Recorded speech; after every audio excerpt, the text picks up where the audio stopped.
never know where life will lead us or what may hinder us along the way. But while every day can feel like one big question mark, it doesn't have to. With the right insights, strategies, and solutions from Western and Southern Financial Group, together we can look ahead to leave the unknown behind.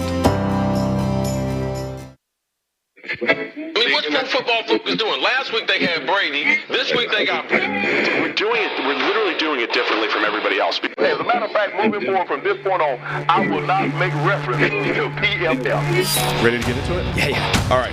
We're going team by team. I would be very careful about slinging stuff. Am I going to get sued? We got legal on this? I like football season, all the things that go with it.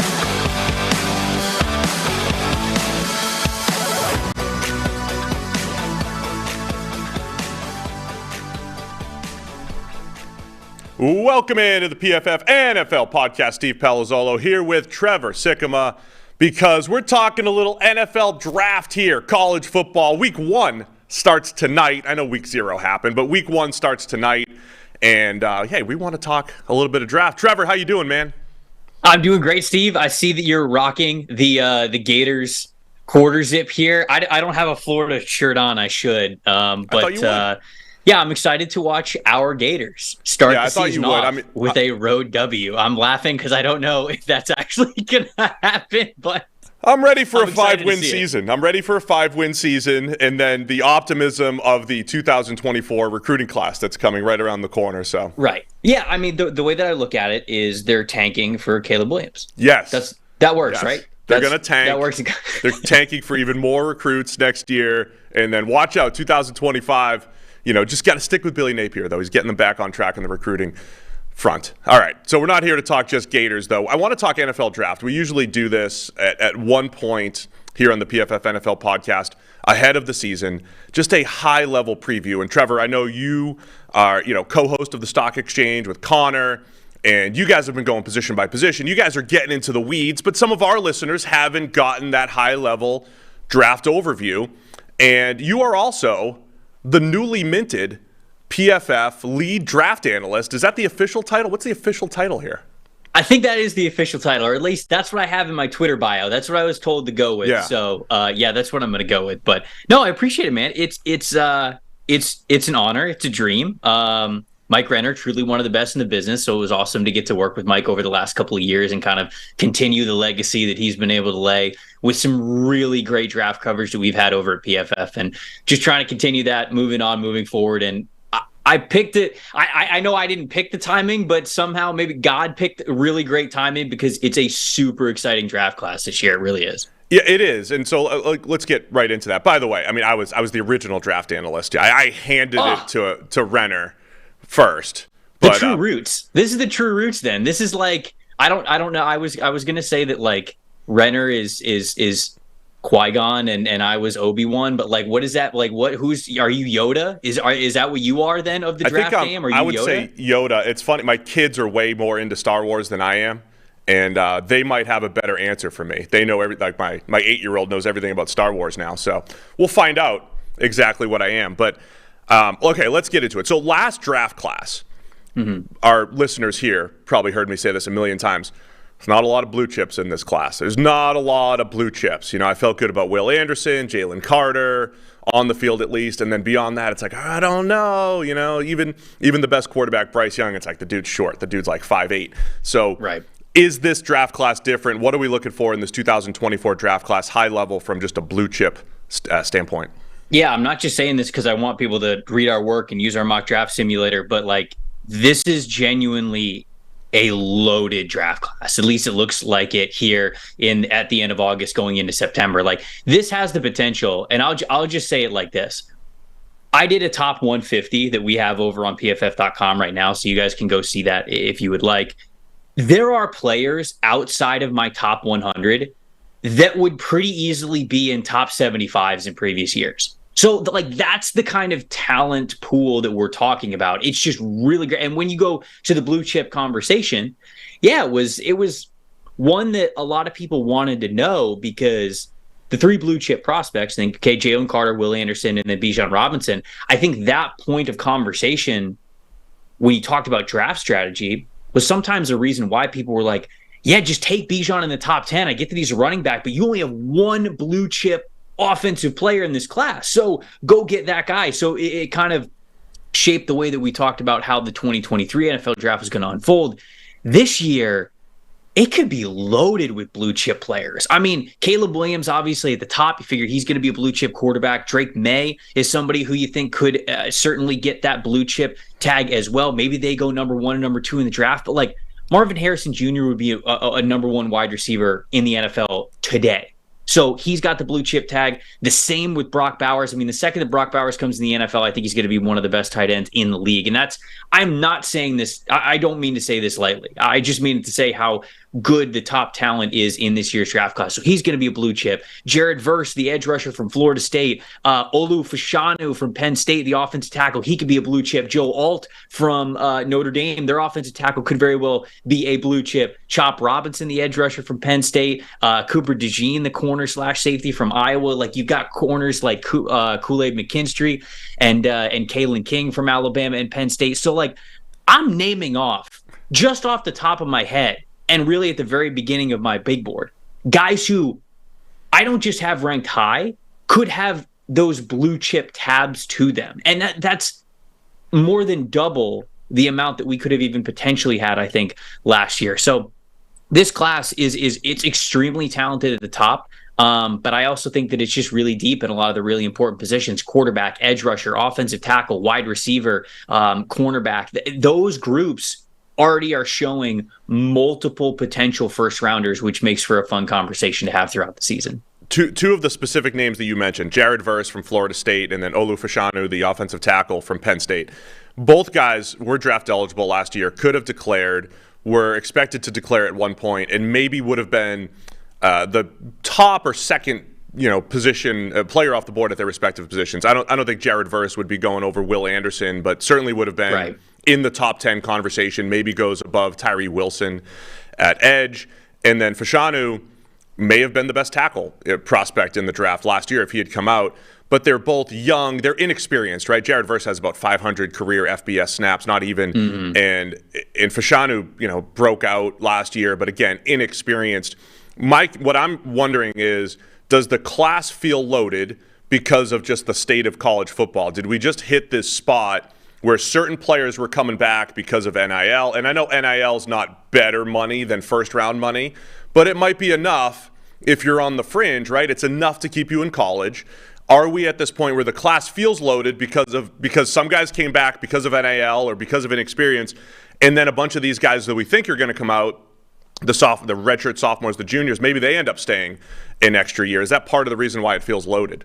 Yeah, I think that this genuinely could be a mega draft class for a couple of the reasons that you named and other reasons. I mean, going back to Olu and Jared Verse, I think Jared Verse would have been the pick at number 7 for the Raiders, and I think that Olu Fashanu would have been the pick for the Arizona Cardinals, whether they would have stuck at 3 or whether they would have made the trade back and trade up to number 6. I think both of those guys would have been top 10 picks last year, which of course helps bolster a draft class. When you look at those two guys and say, oh, they would have been top 10 players last year, and I have Olu at number 4, and I think I have Jared Verse at either 7 or 8. Like, I got a lot of other guys around them and even ahead of them in this upcoming class. So I think that the context that you brought in to the question is important. NIL is allowing players who may have even gotten like early day 2 grades to say to themselves, you know what, I'm financially set with some of these deals that I have, and I want to go for that first round tag. These guys only get drafted to the NFL one time. It'd be pretty damn cool at the end of your career, at the end of your life, whatever, to look back and be like, yeah, I was a first round draft pick at one point. So I think a lot of players have those aspirations, and with NIL, they're getting a lot more money up front, or at least out in the open, we should say. And so that is leading them to probably stay a little bit more and see if they can become those first round draft picks. So I definitely agree with you. That goes into it. I also think the COVID year, the free COVID year that these players have of eligibility goes into this as well, because there's some 4th and 5th year players from last year's class who have that fifth and even sometimes sixth year of eligibility if they got injured and got a medical red shirt in there somewhere that are now in this draft class. So they're basically trying to put all their chips into this season and say, hey, I've got a ton of experience now. I'm going to get another year as a starter. Maybe that's going to be the difference of what takes me from an undrafted free agent to a day 3 guy, maybe a day 3 guy to a day 2 guy. I don't know how many fifth or sixth year players we're going to talk about in the first round, but I think all of those things go into this being a mega draft class when it comes to overall talent. So this to me is going to be one of the most exciting classes for those 2 reasons, because we're seeing NIL really influence draft decisions for the first time, and because we're coming towards the end of those guys having that extra COVID year of eligibility. I think it goes to many, many, many less players once you get beyond this year. A lot of good skill position players in this draft. And as a parent, you've had to learn so many new skills to provide for your family. How to do copious amounts of laundry, meal plan for even the pickiest eater, and now how to protect your family's financial future. Fabric by Gerber Life provides an easy one-stop shop for your family's financial needs, offering high-quality term life insurance policies plus other financial solutions in one easy online hub. Fabric was designed by parents for parents to help you get a high-quality, surprisingly affordable term life insurance policy in less than 10 minutes. Fabric has flexible policies that fit your family and your budget, including quality policies like $1 million in coverage for less than $1 a day. Get your personalized quote in just minutes and then apply when it's convenient for you. It's all online and all on your schedule. You can go from start to covered in less than 10 minutes with no health exam required. Join thousands of parents that have joined who trust Fabric to protect their family. Apply today in just minutes at meetfabric.com/PFFNFL. That's meetfabric.com/PFFNFL. MEET fabric.com/PFFNFL. Policy is issued by Western Southern Life Insurance Company, not available in certain states. Prices subject to underwriting and health questions. Reminds me of draft night. That was an elite transition. Thank you. I had a good one yesterday. I usually don't. I just jump into it. I had a good one yesterday. Somebody complimented me on it, and I decided let's keep it going. Let's have top-notch segues here as much as possible. Speaking of segues, we're moving to quarterbacks. How's that? That was good. It was good. The quarterback class, man. Look, there are a lot of players to talk about. I don't know if we can get to all of them, but the high ends, the big names, are Caleb Williams from USC, Drake May from UNC. But we've seen through the years, Kyler Murray came out of nowhere. Joe Burrow came out of nowhere, relatively, right? Before the season, nobody was ranking them. They came out of nowhere. There's also this thought where people say, hey, next year's quarterback class is going to be better. And in last year's class, everybody's like, well, Caleb Williams is coming and Drake May's coming. Next year's will be better. And sometimes it's true. And this draft class looks like, at the top end, feel good about those 2 guys. And then the potential of so many other, the Bo Nixes of the world, the Quinn Ewers of the world. Mm-hmm. Who knows if Quinn Ewers is even going to be in the draft class. But there are many names who could be in the first round conversation, even beyond Caleb Williams and Drake May. But let's start at the top. Who's the top quarterback in this draft class, and how many are you expecting to eventually go in the first round? Yeah, so Caleb Williams has to be the number 1 guy. I mean, we even saw through the week 0 game, reigning Heisman Trophy winner, just another ridiculous game. And I feel like throughout this entire Pac-12 schedule that he goes up against, it's just going to be another week, another incredible Caleb Williams performance. You know, there's a reason why he is the betting favorite to win the Heisman yet again, become one of very few people to have ever won the Heisman back-to-back. So he's number 1 on the big board. He's number 1 in the quarterback discussion. We're already making the memes and the jokes about the Arizona Cardinals cutting the only competent QBs that they have on the roster to somehow win the Caleb Williams sweepstakes. So he's that guy at the top. It would be hard for me for him to fall anywhere. I'll just at least say out of the top 3. You know, it would take a really bad year for him to probably move off of that top spot just because of how talented he is as a quarterback. We saw that at Oklahoma. We saw it at USC, and we're probably going to see it again this year. So he's that top guy for a reason. Drake May I have at number 5, so he also is in the top 5 of total players, and he's the QB2 guy.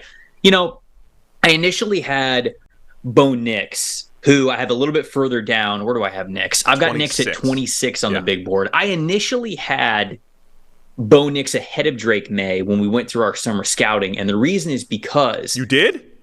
I initially did, because Nix's play under pressure was so damn impressive to me last year, and after kind of like sitting down and chewing on it a little bit and going through some more PFF data, going through some more film, I was like, okay, I might have just been overreacting because of how stark the contrast was to what he was at Auburn versus what he became last season at Oregon.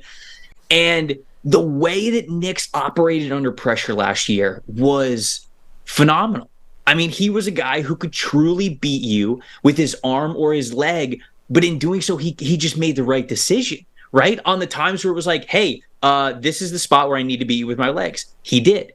If it was like, hey, this is the spot where I need to beat you throwing over the middle. He did. This is the spot where I could take a shot deep. He did. This is where I need to check it down. I did. And I'm not saying he was perfect last year, but his ability to play really well under pressure really impressed me. And that's such an important part of the quarterback position, right? You find a lot of guys that can make those on-schedule throws, the clean pocket throws, the early down throws. But it's the guys who can create under pressure, which are the ones who you really want to draft high, because that's often something you can't teach.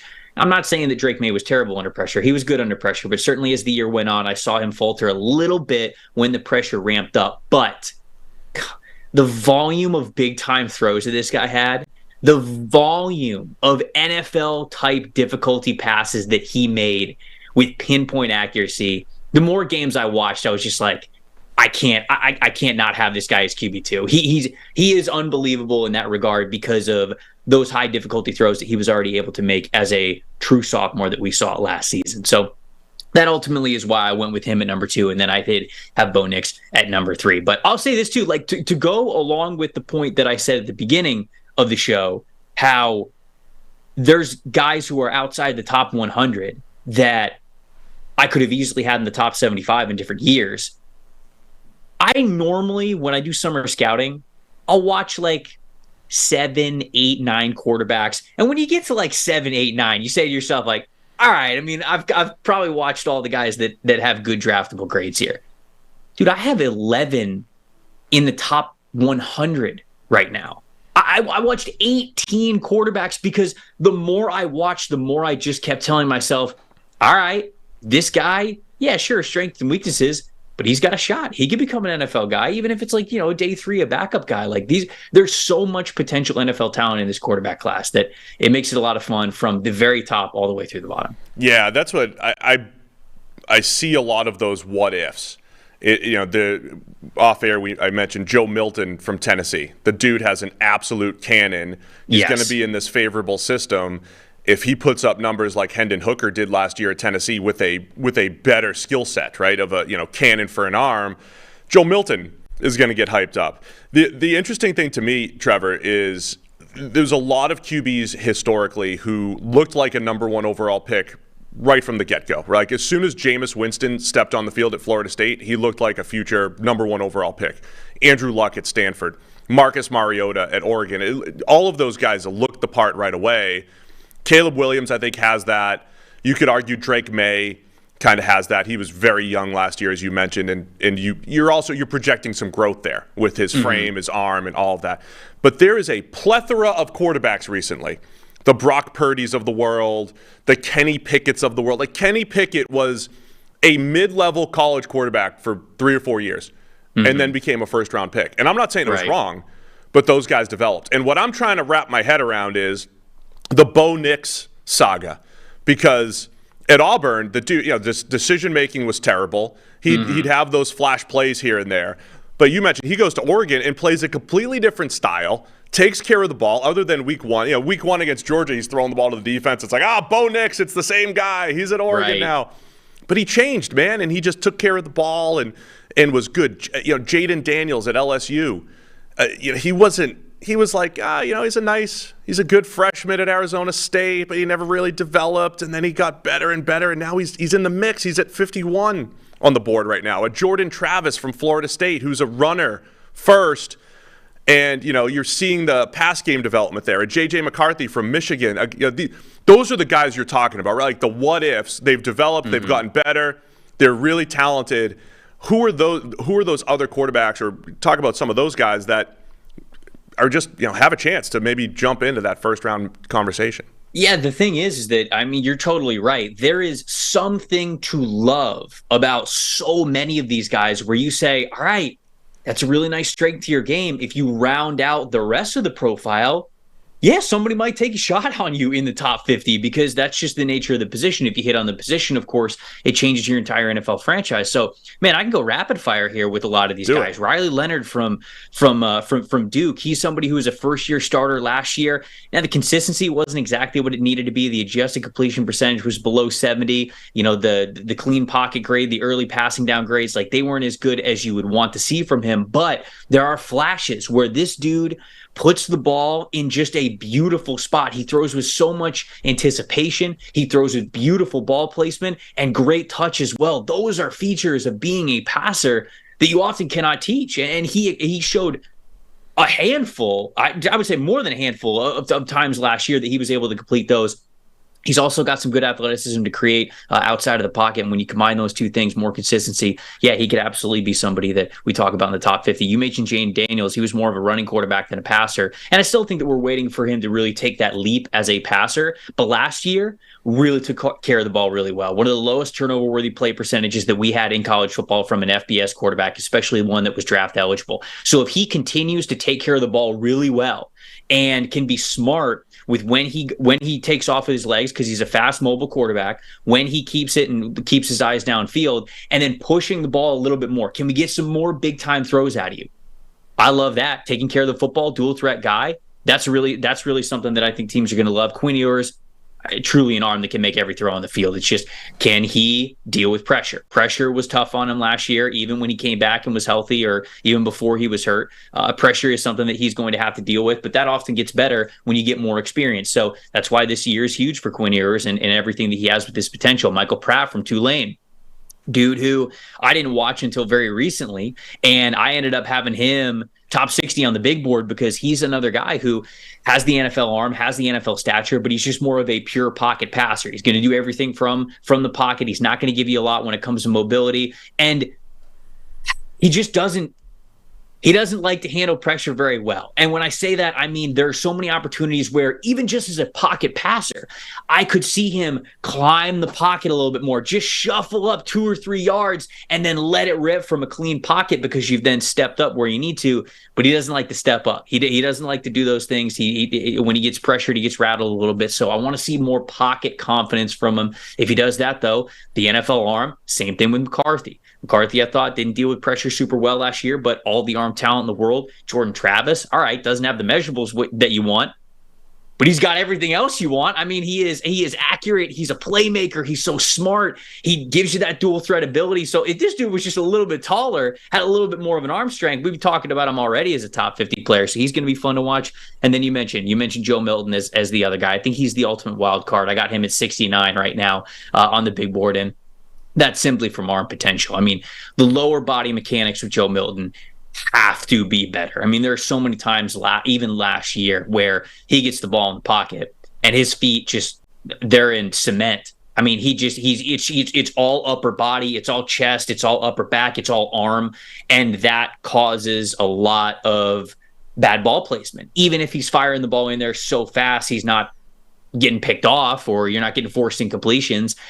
The ball placement and the accuracy can be a lot better if he fixes the lower body mechanics. And if he does that, you mentioned the arm talent is good enough where we're going to talk about this guy similarly to what we talked about with Will Levis or Anthony Richardson. Yeah, they're not a perfect passer yet, but what if he gets a little bit better in these areas? And we saw Richardson obviously go number 4 overall. We saw Will Levis go in the second round. So Milton kind of has that same kind of conversation to him. So those are a lot of the guys that just off the top of my head, just reading the list there, that strengths and weaknesses of why they could be top 50 guys. I think that's why we're headed for maybe the most exciting college football season in a while, because none of those guys are at Alabama. None of those guys are at Ohio State. They've got questions at their quarterback position. Clemson, they're trying to figure out, their sophomore there, Klubnik, and all these other quarterbacks could break out. We're going to see some teams make runs here.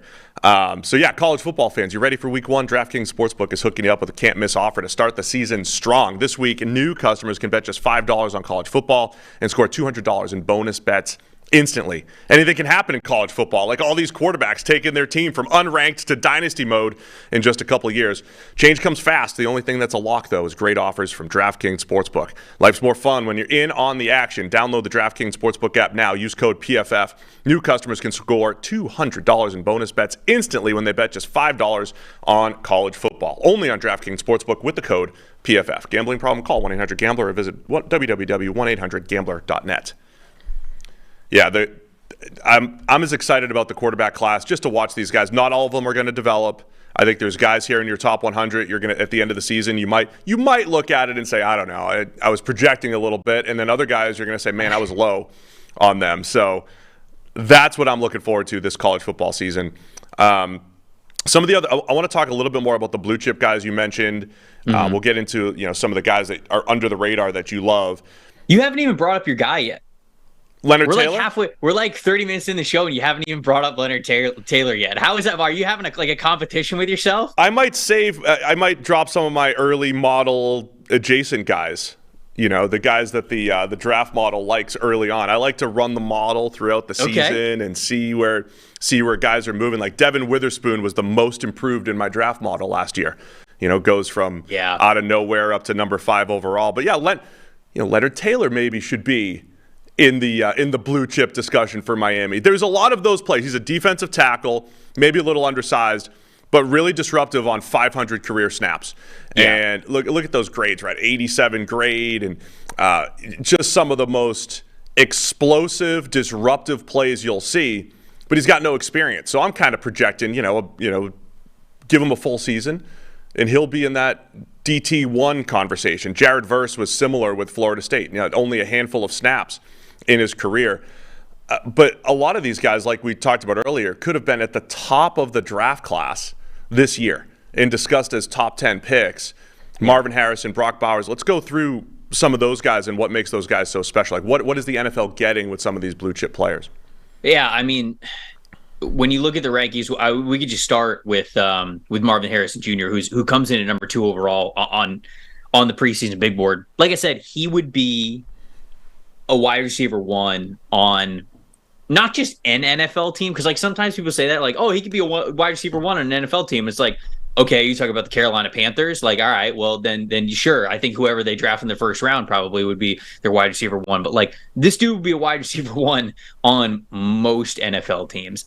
The way that he approaches the position, obviously the name tells a lot of the story. Marvin Harrison Jr., okay? Marvin Harrison Sr. is one of the best wide receivers who's played over the last couple of decades, and he's somebody who's a Hall of Fame caliber type of player, and he's just grown up around the game, and you see that. You see that in how he approaches everything to it. Not only does he have the size, the speed, the athleticism, all that, like, he understands the releases. He understands how to attack cornerbacks when they're on inside leverage, outside leverage. He understands like how to eat up space, how to really get a corner to turn their back to him, how to really attack their blind side, all that stuff, man. Just easy things that he does to create that subtle separation that make all the difference in the world when you're projecting these receivers going from college to the NFL level. He already does them so well. So he is somebody who is going to be, without question, a top 10 pick. It could very easily be a top 5 overall pick. And he's a stud in that regard. Brock Bowers is the next guy. He's number 3. He's right next to him on the list. And Bowers, it's interesting because when I kind of went into summer scouting, you read up on these players, and Brock Bowers, I don't think anybody watches Brock Bowers on tape and questions his size. But Brock Bowers is, I think, barely 6'3" and like 240 pounds. He's small. Like, that's small for an NFL tight end, even in today's age where you're getting a little bit lighter with these tight ends because they're receivers more than they are blockers. But like, he's a small dude, and I wondered if people would look at Brock Bowers, and now that he is draft eligible, start to nitpick him for the size.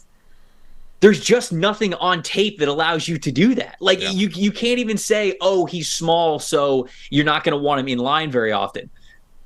Bullshit. Like the dude's absolutely dominant on the line of scrimmage. He's giving you his all and his effort everywhere. Now, he is a receiver first. He's going to give you the most return on investment as a receiver, but this dude absolutely blocks his ass off. You don't get on the field at Georgia as a freshman if you are not doing the little things right. And the little things right, first and foremost, you got to hold the line of scrimmage. You got to be able to block, especially if that's where you're playing. So Bowers did that as a true freshman. He did that last year as a true sophomore.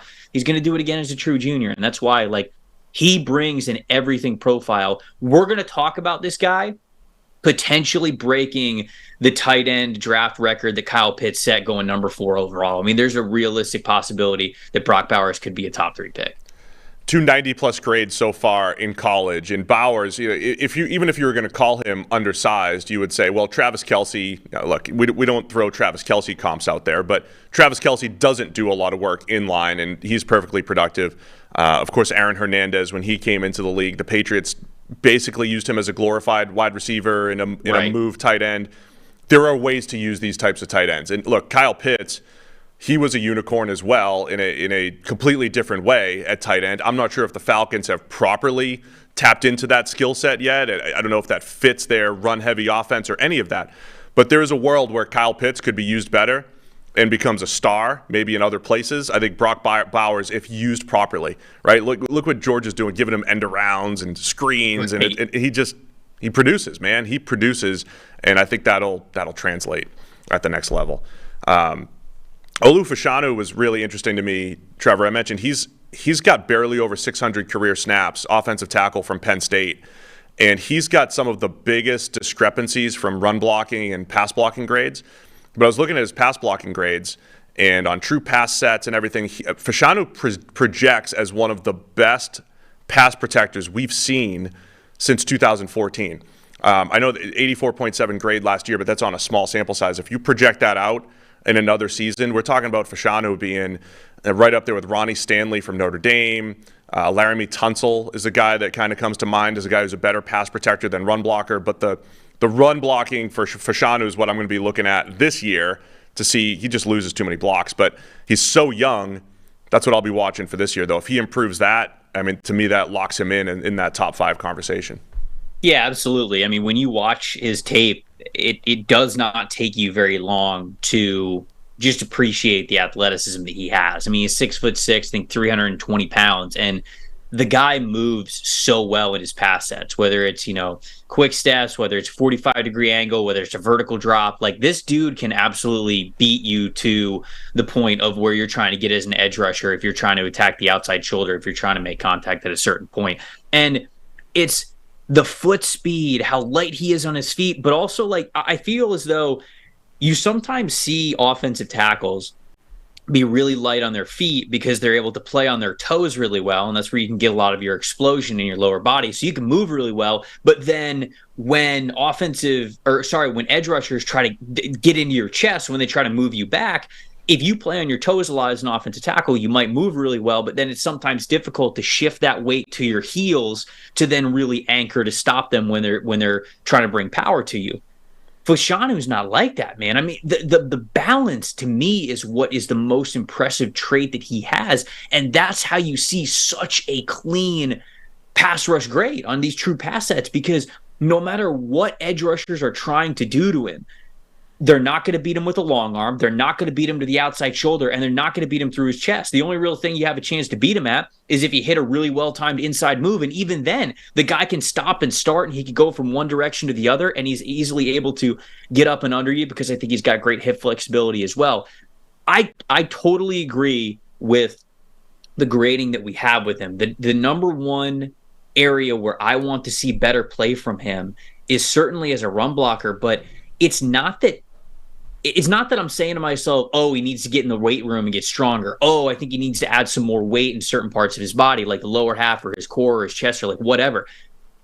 The issue for me is I just want to see the mean streak, right? I mean, you watch guys like Darnell Wright or Tevin Jenkins when he was at Oklahoma State, or like Peter Skoronski sometimes last year, where when they would get you in run blocking, they'd want to bury you. Not only are they want you off the line of scrimmage, they want to be that guy that the whistle is done, the all-22 is kind of like coming to its last couple of seconds, and they're still driving you like a bulldozer, like off the screen. That's what those guys want to do because they had that mean streak to them. I just don't see that mean streak from Fashanu. So that, to me, I just want him to have a little bit more fire, a little bit more passion when it comes to displacing the guys in front of him. And I think he's got the strength. I think he's got the athletic characteristics to do it. But there's no question about it. You got to have a little bit more pride in run blocking. And I think that we'll see that from him this year. I like doing the summer scouting thing, at least getting that first look. Of course, you just put the top 50 out there. It's over at PFF.com. The big board for 2024, it is updated. So you've got over 150 prospects that you've watched, and you have an idea. But a guy like Fashanu in particular, I kind of like when there's like a discrepancy, and it's like, all right, here's the thing, man. If he can focus on this one thing or get better at this one thing, that's what we're watching for this year, something specific to watch for some of these prospects. I look at the edges. We've mentioned Jared Verse from Florida State, Chop Robinson from Penn State. Both guys broke out at the FBS level last year. Verse transferred from Albany, an FCS prospect. Chop Robinson transfers from Maryland. Those dudes look explosive off the edge. Verse was actually awesome in the run game. I don't know, Chop Robinson a little bit less consistent there. What are you looking for in this edge class, and will there be movement at the top, or is Jared Verse the clear top guy, do you think, when come draft night in April? No, I mean, I think that there could absolutely be movement, and that's because we're already seeing a ton of talent from a lot of these guys. Like Verse, you mentioned, it was his first year starting in the FBS last year, and I mean, he looked like an absolute monster, especially before he got hurt. He was abusing LSU's offensive line during that first game that they played. So certainly he sets the bar very high, but Chop Robinson, man, you mentioned it. There's some guys in this class that have stupid explosiveness. Chop Robinson's one of them. I would say Braylon Trice from Washington is basically like West Coast version of Chop Robinson, with nobody wants to stand in front of these guys. Like, whether or not the offensive tackle actually has success getting in front of them and blocking them, they know it's going to hurt if they do so because they're coming at them with all they got. They're moving the hands. They're trying to break the grip, all of that. And so, I think that Braylon Trice is somebody that you throw up there as well.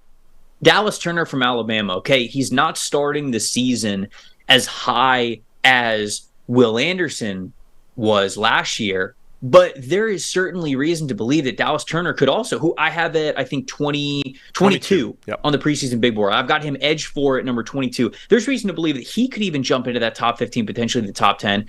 You need to see a little bit more strength from him. I mentioned he's got that athletic explosiveness, but he's around 240 pounds as well. He's probably got to gain about 5 or 10 extra pounds, still be just as explosive, get a little bit more strength in his profile, and would love to see him develop a better inside counter. He really loves to attack that outside shoulder, and the reason why is because he is so explosive doing it. But you could tell that there are some offensive tackles, especially the better ones later in the year, that were able to plan for it. Were able to just vertical drop a lot deeper because they knew that that's all Turner was trying to do against him. So needs to diversify that a little bit more. But those two guys, extremely explosive. I think JT Tuimoloau from Ohio State, former 5-star player, one of the highest graded recruits that 247 has ever had as an edge rusher. He's somebody who already you see a lot of that pass rush profile. He's got a lot of different moves to him, but can he get a little bit more explosiveness? Can he play a little bit more free this year? That's something that I'm looking for. So a ton of guys, I think, in this class that give you that explosiveness that you are looking for. A little bit further down the list, Princely Amumelin from Florida, nice finesse rusher, nice speed rusher who can attack the outside shoulder. Jaheim Davis from Wake is somebody who is kind of like a bull in a china shop when he's coming off the line of scrimmage. And so a lot of guys that have that athletic profile that you gravitate towards for sure. I didn't know you had Davis up there. That's good. Looking through, he's got we have a secret in-game athleticism score that we're working on right here. He shows really well with that. So he is somebody who I think he might just be a situational pass rusher in the NFL. But as we know, I mean, that's still pretty damn still valuable. A full-time job, man. Yeah. Wake will put him in situations where, who's the Army guy last year? The Andre super Carter? tall. Yes, Andre Carter. So you know how Army would like align Andre Carter just in the widest 9 alignment and say, just take a straight line path to the quarterback, because he couldn't really, he didn't have a lot of hip flexibility, didn't have a lot of ankle flexion. That's kind of what Wake Forest does with Jaheim Davis.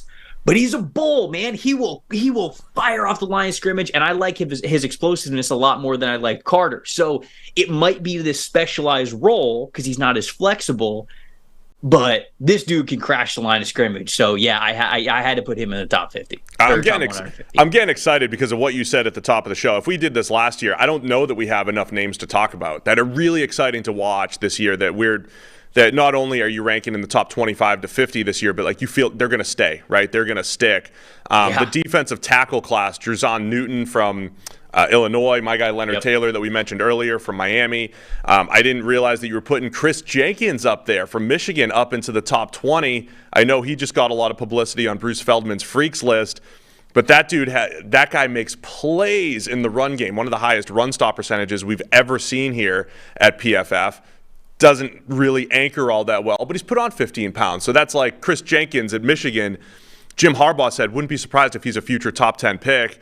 He's starting to get some publicity. If he can anchor a little bit better at defensive tackle, could see Chris Jenkins' name being thrown around a lot more. The other name I want to throw out there too, Mason Smith from LSU, played only 8 snaps last year, tears his ACL, former 5-star, hasn't really produced on the field yet, but people are projecting a 6'6", 315-pound 5-star frame, saying, okay, this guy will be good. You have 4 defensive tackles in the top 33. We haven't seen many good defensive tackle classes outside of a couple players here and there. Is this going to be a good class there as well?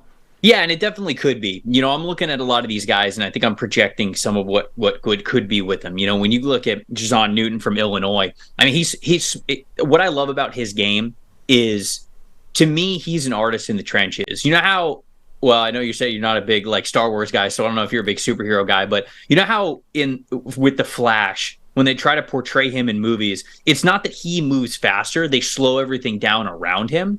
That, to me, is what I feel like Newton plays when it comes to the defensive line. There's so much going on. There's so much clutter. There's so much beef running into each other in the trenches. It's often hard to just navigate it and get to where you need to go.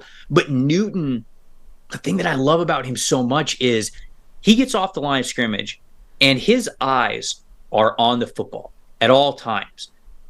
He doesn't need to be staring at the guy right in front of him to beat them. His peripheral vision and what he's doing with his hands, it's almost like he's disengaging with guys without even staring at them. He's keeping his eyes on the ball the entire time, so that if the ball carrier is going left, right, if the quarterback's keeping it, if the running back's keeping it, whatever it is, he's going to where the ball is going. So he, to me, is just an artist in that regard. There's some other guys who are more physically gifted than he is. And I think Leonard Taylor is more physically gifted than he is. Mason Smith, I think, will be more physically gifted as well. But Newton just understands how to navigate the chaos, and it's just so valuable when you have guys who are able to do that. Taylor, you mentioned him, in really great PFF grades already, and you throw on the tape, there's not going to be a better, well-built defensive lineman that you're going to see. I mean, the dude looks like a superhero playing at 3 technique defensive tackle. I mean, there's barely any bad weight on him. I know he likes to do the crop top look. You get to see the gut a little bit, but he's a defensive lineman, so he's going to have a little bit of a gut there. But the rest of it, man, I mean, you could tell he's so muscular, and he's stacked in the chest, the upper back, the shoulders, the arms. He's got so much power there, and then the lower half as well. He's got a big butt, hamstrings, quads. I mean, he could fire off the line of scrimmage. So just the way that this dude's built, you can tell he's an athlete. So he's fantastic as well. And then you start to get to some of these other guys. I really like Ruka Rororo from Clemson. I think that we're going to get a great look at him against Duke this upcoming weekend. He gets to go up against Riley Leonard, so that's going to be fun. Dante Corleone from Cincinnati, one of the highest graded players that we had in the FBS last year, nicknamed the Godfather. And there are times when, selfishly, I just wish Corleone would have transferred to Alabama or something, or Auburn or whatever, because I want to see him play in the SEC. I'm going to drive down the street and see him over here.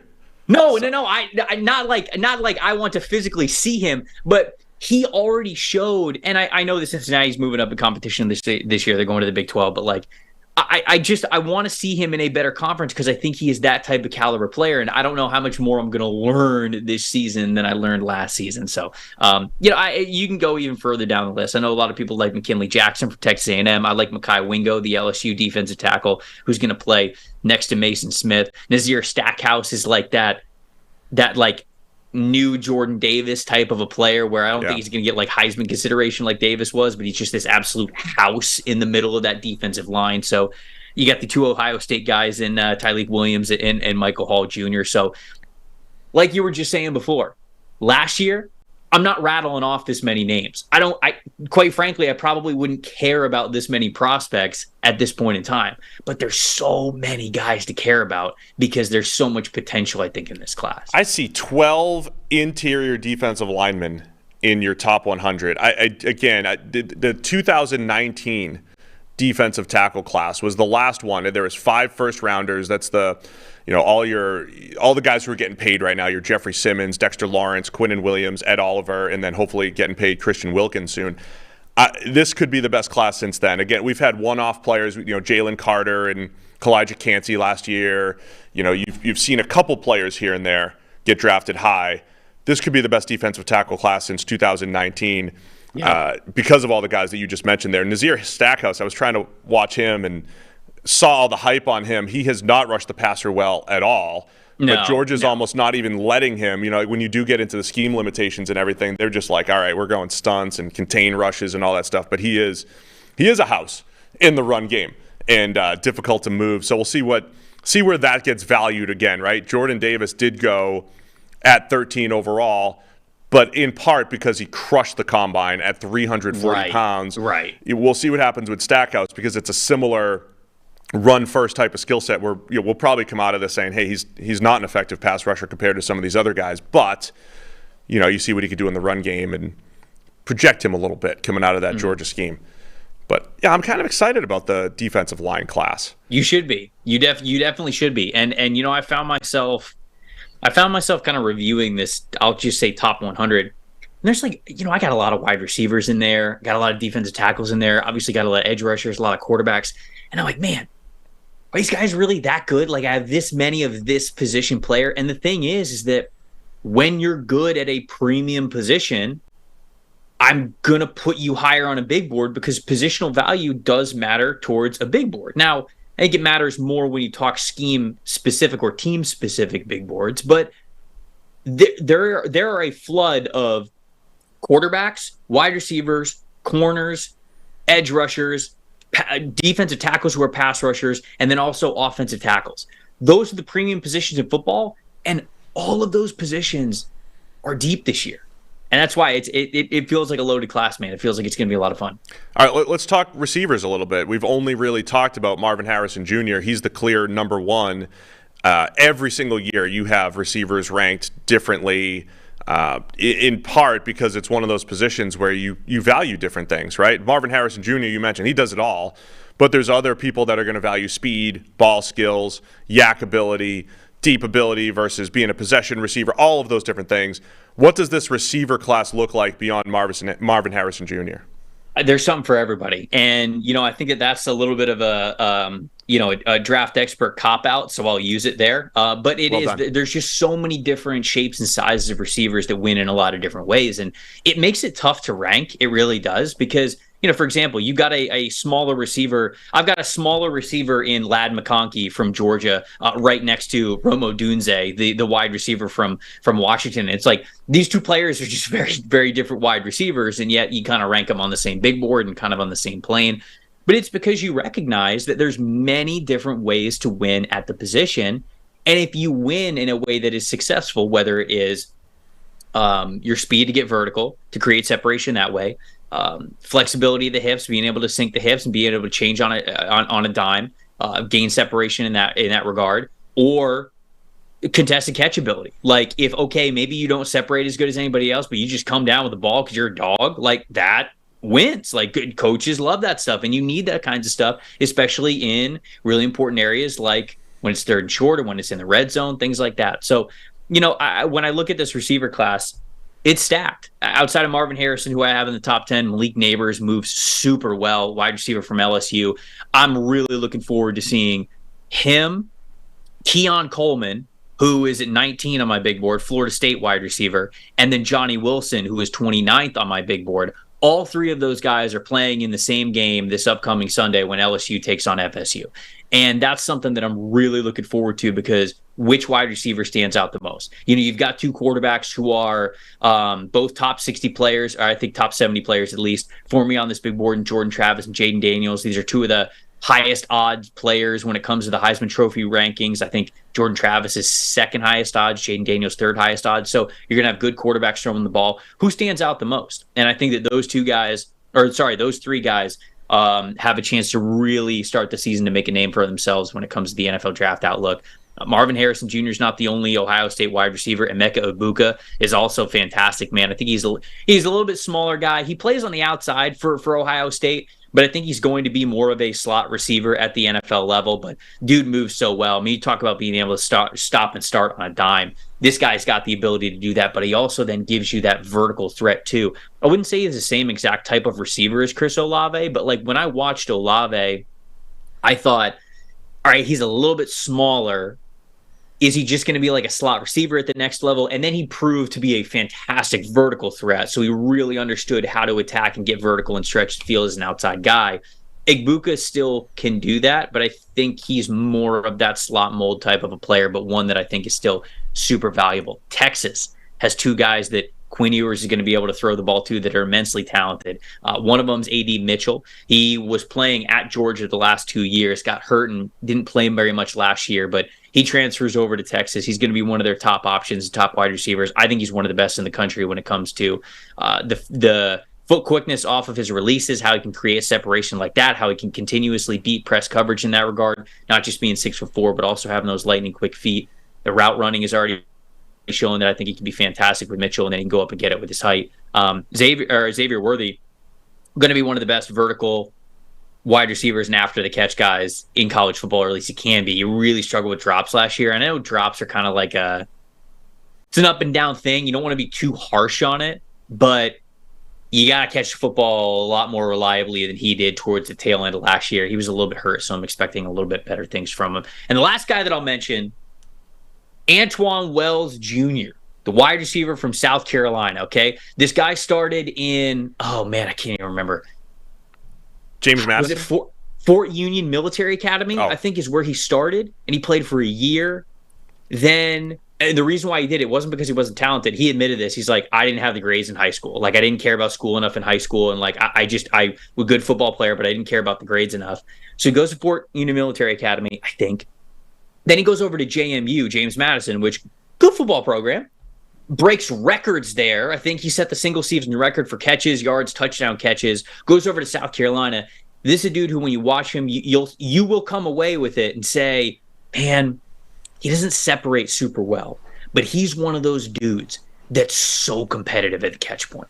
Like, especially when people get in his face and you can tell he's been doing a little bit of trash talking throughout the game, he is a determined wide receiver at the boundary and at the catch point. He's somebody that I think any quarterback would love to rely upon. Those 50-50 balls go, yeah, I'm going to give my guy a shot. That's Antwan Wells. So I snuck him in at number 50 on the big board because I love that personality and that style from a wide receiver. So Wells is somebody I'm really looking forward to seeing this upcoming weekend against North Carolina. I was going to save some of those guys for he's one of your my guys, right? He is one of my guys. He's one of your guys in the draft. That's cool. That's fine.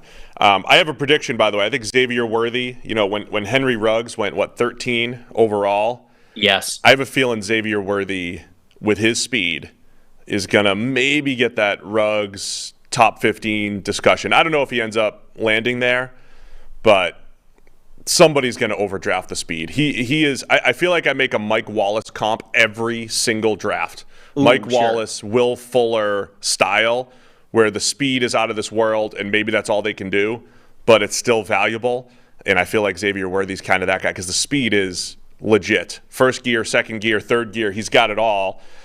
Maybe not as polished as some of those other guys, but somebody's going to pay for the speed, I think, of Xavier Worthy at Texas. Yeah. He's got to get a little bit bigger, a little bit stronger, And obviously he's got to cut out on the drops. And if he does those things, because remember, you draft Henry Ruggs that high because of the speed, but then Ruggs also had those handful of catches where he made a catch and he got popped afterwards, or it ended up being like a big time contested catch for him, and he had like 3 or 4 of those, which I think every GM in the NFL could say, yeah, okay, he's fast, we all think he's fast, but he also, look at this, he's strong at the catch point and some body control and everything.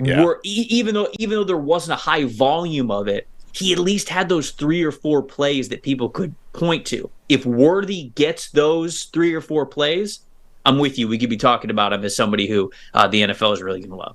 All right, we'll wrap it up soon. But I want to talk secondary a little bit, and then we'll let you rehash your guys for this draft, even if you've already discussed some of them.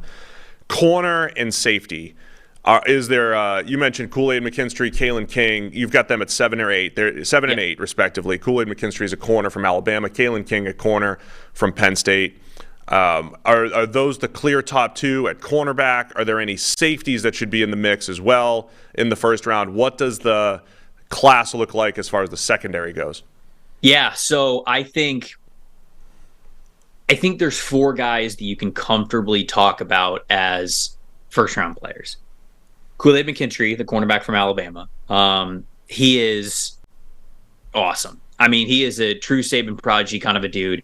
He's the guy who, when they need somebody to go man everywhere, he's the guy to do it. I think he could play both sides of the line, but I think he played actually all of his snaps. I think he played like 796 snaps just at right corner. So I think he's got the flexibility to play both sides, but he doesn't have the resume to say that. But he's a monster in press coverage. I think he had 18 forced incompletions last year, which talks about how comfortable he is playing with his back to the ball, playing in trail technique, watching the eyes of the receiver, having great technique in that regard, but also the athleticism to stick with him and be close. He's somebody who I absolutely love. Kalen King, one of the stable metrics that we have at PFF when it comes to projecting guys from college to the NFL is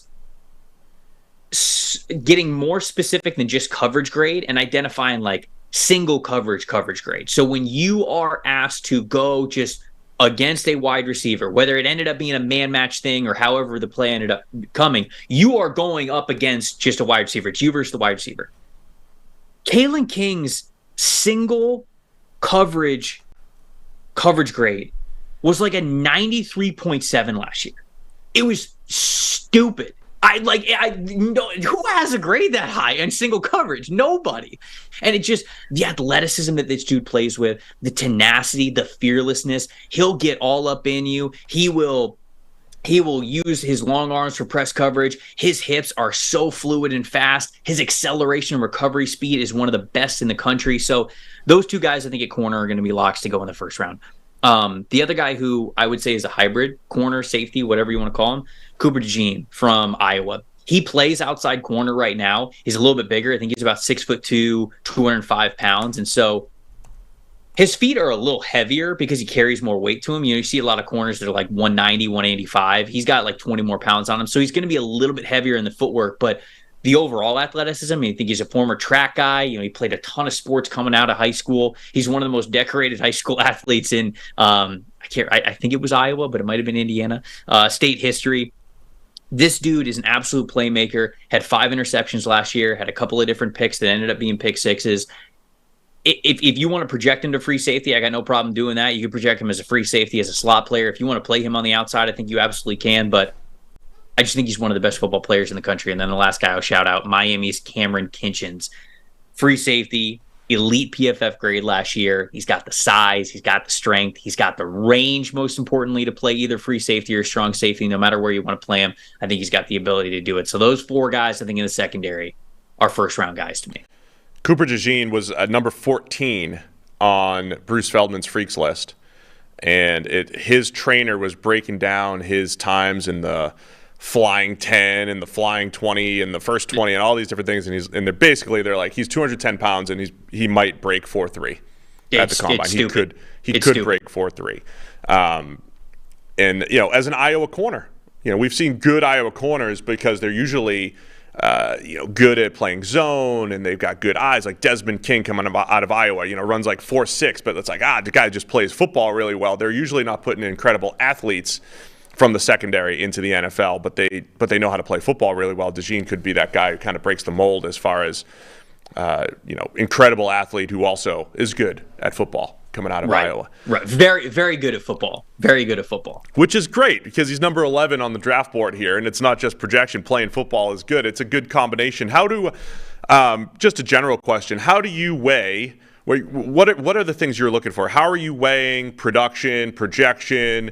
What does your system look like when you're looking at all these data points that you have access to at PFF, but also we know that we're projecting players to the NFL and trying to figure out which parts of that data actually matter and we should be leaning into when we project a guy to the NFL?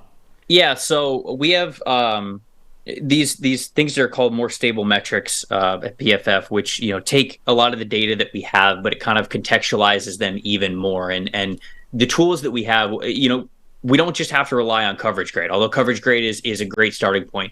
We can really get into the situations of okay, well, what was the coverage grade when the quarterback had a clean pocket? Or what was the coverage grade when the quarterback had more than 3 seconds to throw? Or what was the coverage grade when they were in single coverage or whatever it was?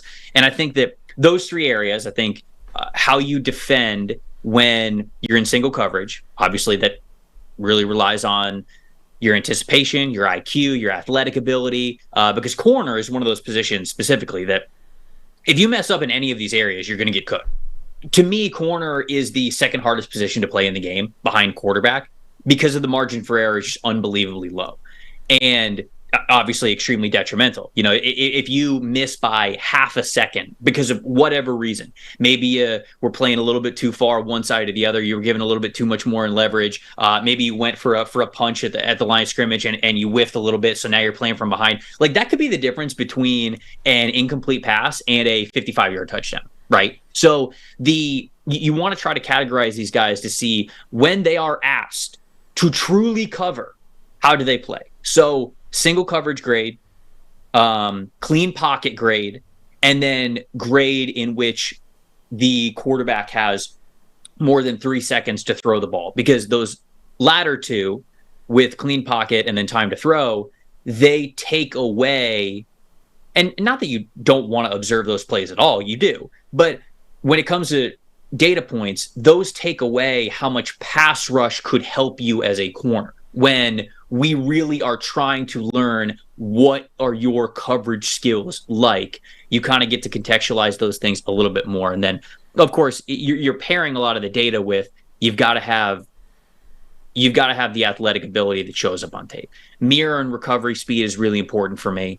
Ball skill is really important for me. Change of direction, fluidity, those things are very, very important to me. So there's an athletic baseline that you have to have that has to show up on tape. But then when it comes to organizing the data that we have, those are a handful of points that I really look to. Oh, forced incompletions is another one. Is a way to measure ball skills pretty well, because if you keep the forced incompletions high in college, good chance you've got a really great feel for where the ball is, when it's coming, when to turn your head, and then that turns into, of course, takeaways, interceptions, things like that.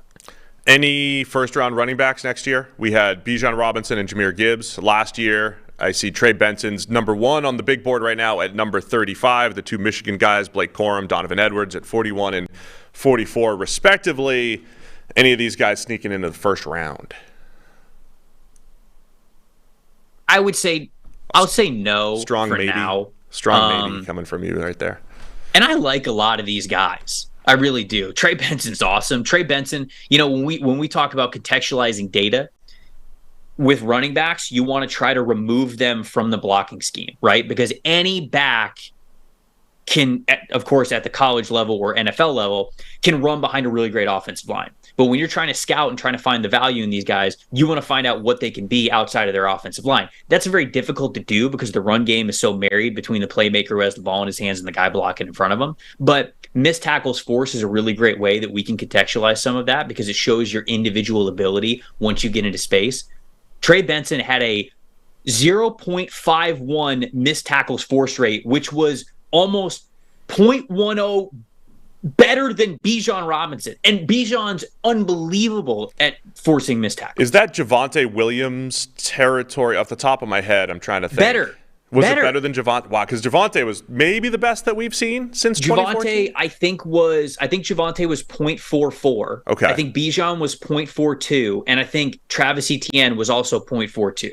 And Trey Benson last year was 0.51. Wow.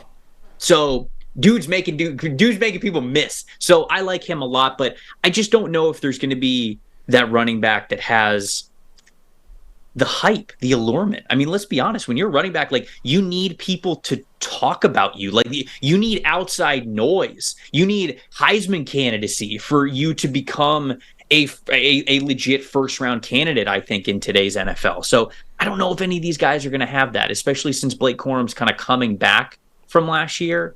A lot of guys to love. I think this running back class, again, is really talented, really deep. I just don't know if we're going to get one of them in the first round. All right, Trevor, let's wrap it up with my guys. You've already mentioned a couple of them. I know you fired a list over to us last night, but some of the guys in the draft class that either maybe they're higher on the big board than others, guys that you just love that might not even be first-round players, but they're just your guys so far in the draft. Okay, so I'll start with 3 on offense. First one's A.D. Mitchell, the wide receiver from Texas, and he's got to be my guy because I seem to be much higher on him than basically everybody else out there. After I published my wide receiver rankings and I published my big board, that's the time where I go kind of looking around at some other people in the industry who are producing these preseason rankings. And I'm like, where is A.D. Mitchell? Like, why are we not talking about this guy? Yeah. I think he's super talented. I really do. I think he's going to have a great year. Like I mentioned, 6'4". I think he's got the big body frame. I think he's got great footwork. I think that we are watching a guy who has the potential to be a phenomenal route runner. And when you have that potential to you at that kind of size, I'm always going to gravitate towards it. Offensive line. I didn't mention this guy, but Graham Barton, the offensive tackle from Duke. He's a little bit shorter. I think he might be a shade under like 6'5", maybe like 310. So he's like smaller on the offensive tackle side of things, especially from the length perspective. But I feel like we're going to talk about him in the way that we talked about Peter Skoronski. Now, I'm not saying he's going to go as high as Peter Skoronski, but this dude graded super well for us last year. And the reason why is because he moves so well.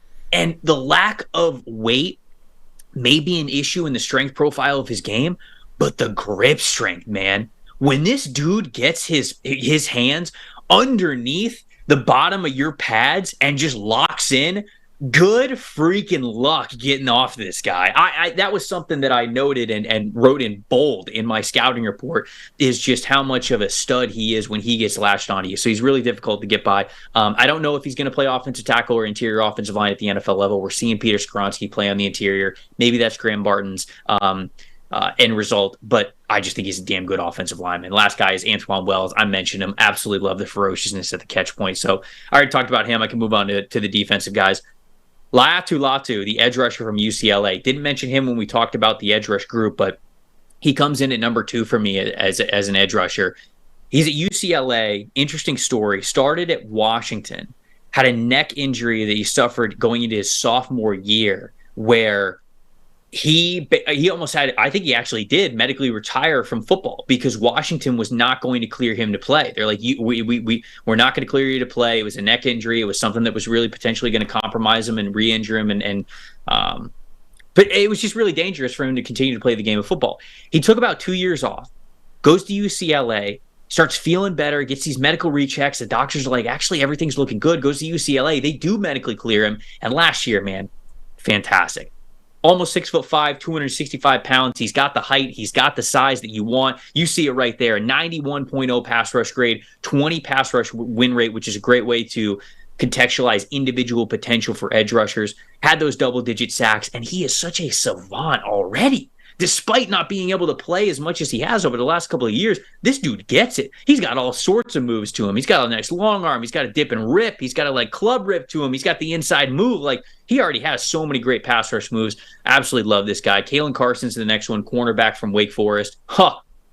If you love the way that Jair Alexander, Devon Witherspoon, guys like that played the cornerback position, you're going to love Kalen Carson. He is fearless. He will get in your face. He is a one-on-one stud. He has got some of the best click and close ability that I saw of any corner in this class. The overall grade, you see it a little bit lower, but he's got the pass breakups. He had the forced incompletions, and I think another year he's going to really take that leap because that athletic ability and his change of direction is just so damn good. Last guy I'll shout out, interior defensive lineman. I mentioned him a little bit, Mekhi Wingo. He's going to be playing next to Mason Smith. Well, not this weekend because Mason Smith's suspended, but eventually he's going to play next to Mason Smith. And, Wingo's pass rush win percentage was lower. He was in the single digits. I think he was 9 point something. But there are flashes of when he hits a move on the interior, it's like he's in the backfield and in the quarterback's lap within 2 seconds. Shoot, quicker than that. Less than 2 seconds. He is blowing up a play so well, and I just felt like if we get more of that, of course, we're going to be talking about a guy who's going to rise up into this class, maybe be a major difference-making defensive tackle. So I just feel like not enough people are talking about Mekhi Wingo, so I wanted to shout him out here as one of my guys. Mekhi Wingo played 821 snaps last year. That's the most we've seen from an interior defensive lineman since 2019. That's a lot for a college player.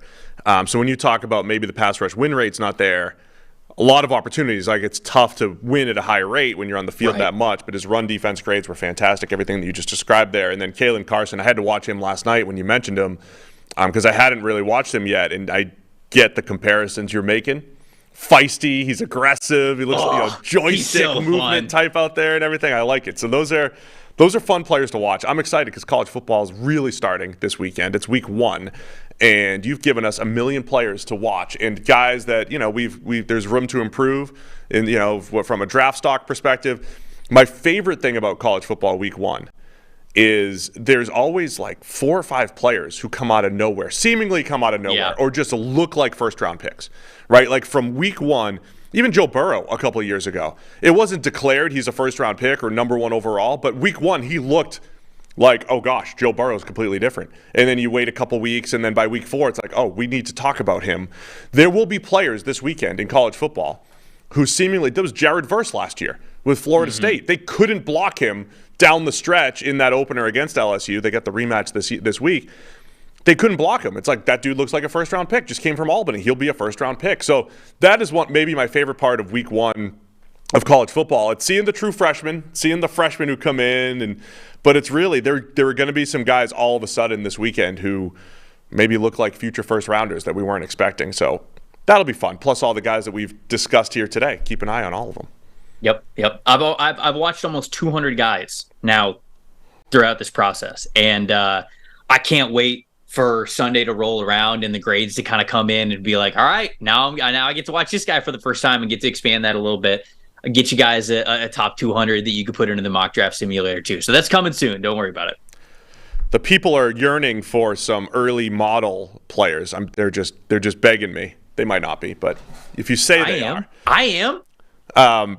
I didn't realize. So, I just run the numbers and see where guys land. But Quinyon Mitchell, the cornerback out of Toledo, did he land on the top 150? No, somewhere? I haven't watched him yet. Okay. I haven't watched him. You got to watch him because he also ended up on Feldman's Freaks list as well. And sometimes it's like, all right, he's just a good college player, but then when you add the athleticism, it's like, okay, there could be a marriage here. That's all Mitchell. Right. I'm kind of high on Tyler Davis, the defensive tackle out of Clemson. I thought last year, he was a better football than Brian Bresee, who went in the first round from Clemson. You are not the only one who thought that. I heard multiple people when they talked about the Clemson defensive line, they're like, yeah, Tyler Davis is the best football player is the way that people would say. Like, okay, Miles Murphy's the better athlete, Brian Brazee's got better athleticism, whatever. I heard people say, no, Tyler Davis is the better football player than these guys. Yeah, so I'm interested if he ends up rising to the top, he'll go to the Senior Bowl, play well, and that's what I'm expecting. I was watching Tyler Davis and thinking he might not have the best measurables, but he is a good football player, and he is pretty athletic as well. I noticed you had Nelson Caesar pretty high from Houston, the edge defender, and I had to go back and check my numbers. The numbers like him quite a bit as someone to watch. He's a really good pass rusher because he understands how to win at the position super well.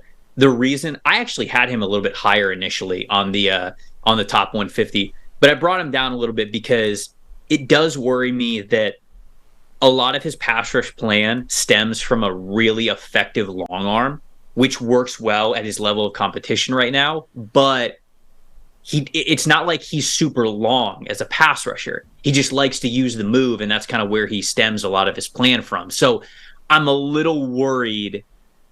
Does that totally get neutralized at the NFL level when he goes up against better, longer offensive tackles? But dude knows how to rush the passer, man. He's fun. He's really fun. The other one I just wanted to highlight, Joe Alt, the offensive tackle from Notre Dame. The numbers love him. Absolutely love him. Watching him a little bit, he doesn't have that same pure footwork that Fasciano has from Penn State. I'm not sure if Alt is I don't know how you feel about him in pass protection. I think he's good.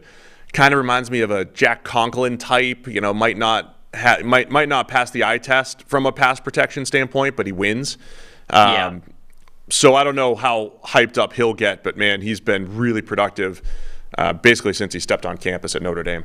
Yeah, I think the two biggest issues with him that I saw on tape were the kick slides were a little slow. Like I felt like his feet were a little bit slow when he was really trying to hit a 45-degree angle or a vertical set.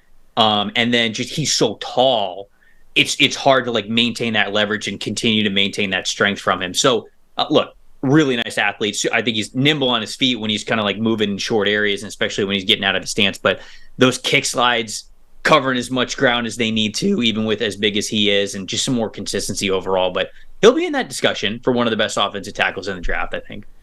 So, yeah, those are just some of my early guys to look at. I like when they match up. A lot of my cornerback rankings will match up with perception, and Cameron Kitchens, the safety out of Miami, is the top for me, so that matches what you have there. So sometimes it matches, and sometimes you're finding sleepers. You're finding some guys. Last year when I was running just the production data, some 90th percentile players, you might find this interesting, guys that were in the 90th percentile or higher in the preseason that were not being talked about in the first round or first or second round. Keon White, Jack Campbell, Kalijah Cansey, Nolan Smith was being discussed there, but he was 90th plus, and then Peter Skoronski, Anton Harrison, Dalton Kincaid, and Sam Laporta as well.